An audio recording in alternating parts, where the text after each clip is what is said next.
Hi Sagittarius, I'm Sun, Moon, or Rising Sagittarius, and this reading covers love, money, relationships, your activities, your hobbies. The cards tell the story, so let's get a sense of the energies and messages that can help you plan for the month. If you find this reading helpful, then subscribe to the channel and click on the bell notification so that you don't miss any of my free daily, weekly, or monthly tarot videos.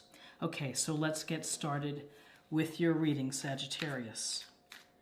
And I'm using a Celtic cross, and then we'll pull some oracle cards at the end. What messages? Okay, so we have the Knight of Cups. We have the Seven of Cups. And we have the Two of Wands. So the Knight of Cups, this knight is standing here at attention. He's holding the flowers. He's looking straight ahead. Here's the cup. He has his helmet open, revealing himself. And with the Knight of Cups, this is the opportunity for connections, an opportunity to express how you feel toward someone else, toward a pastime, toward something that is very meaningful to you. When we're looking at cups, we're looking at our emotions. We're looking at how we treat others, how we receive love, how we give love. And here's this knight who is seeking relationship of some sort, whether it's platonic, whether it's romantic.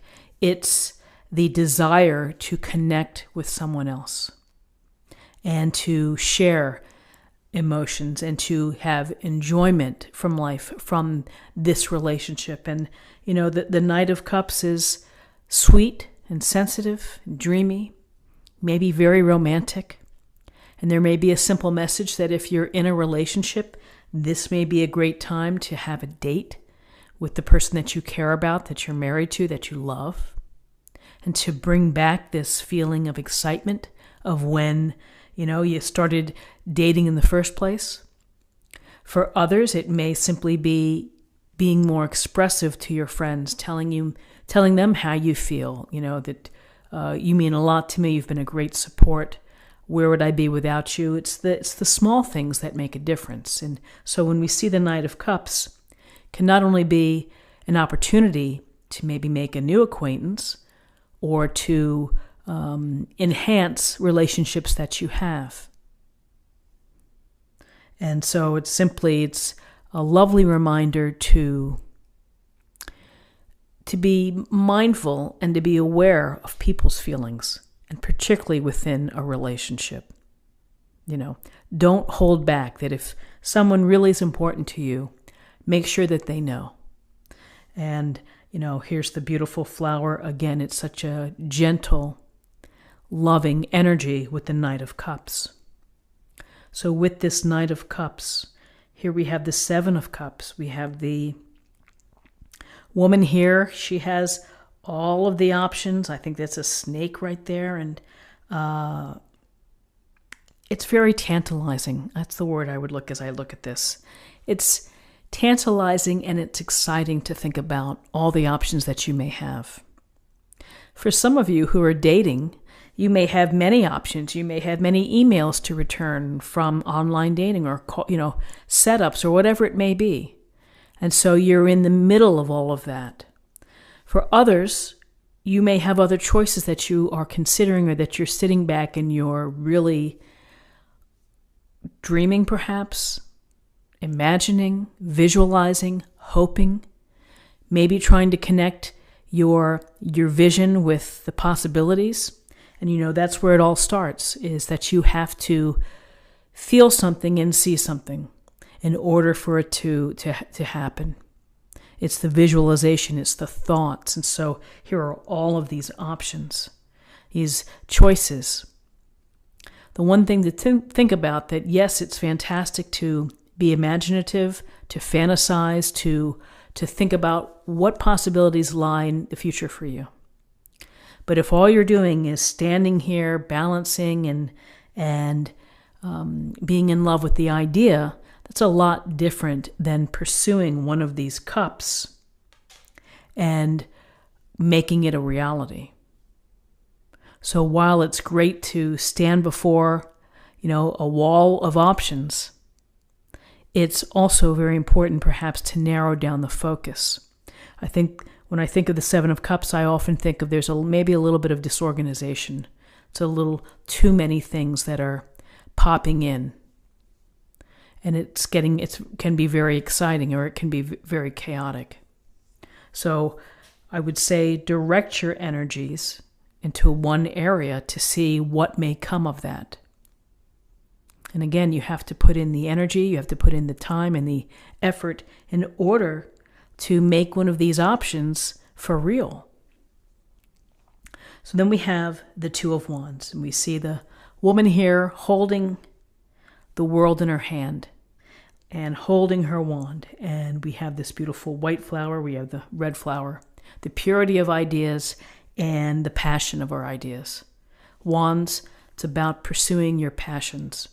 This is the early and the initial stages of manifesting, of creation.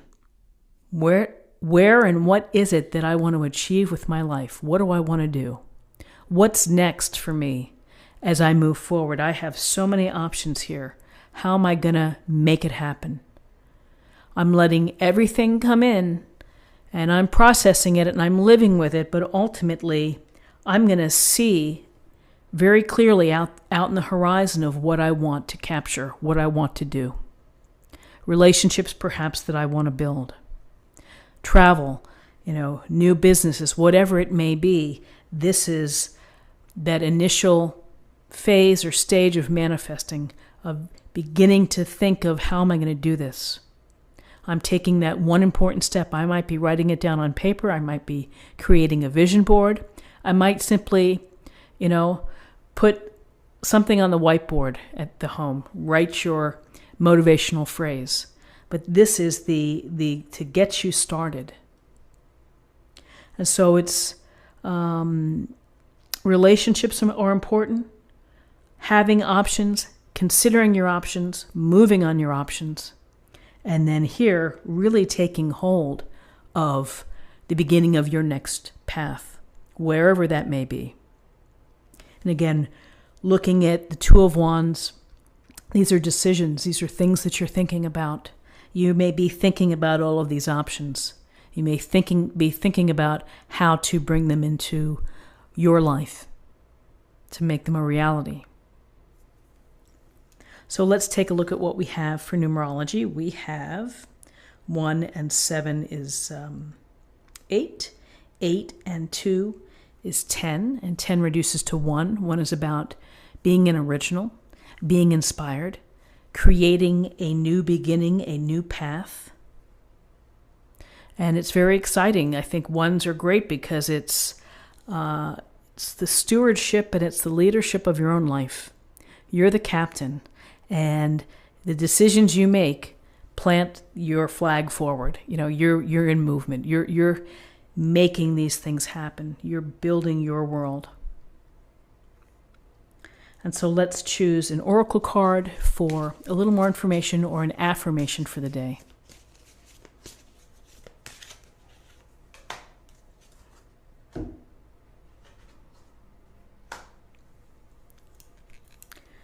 Soul solitude. Your soul needs attention.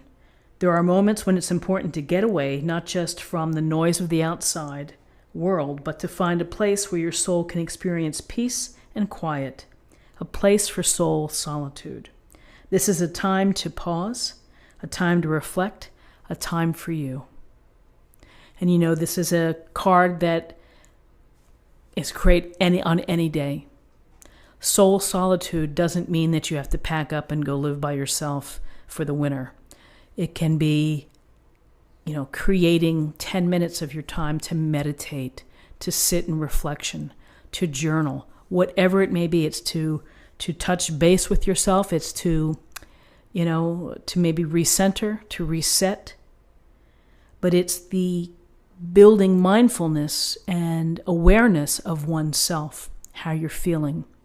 And as Abraham Hicks, Jerry and Esther Hicks would say it's always about your emotions and the vibration of where you are on the ladder of emotions, of how you can continue to raise your vibration, to climb up to that ladder.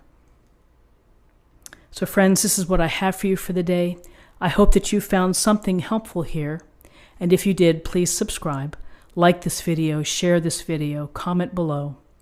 I'm very grateful for your comments. I thank you for your time. And I thank you to those who have donated. I'm very, very thankful and appreciative of that, of you taking the time to do that. So take care, and I'll see you tomorrow. Bye-bye.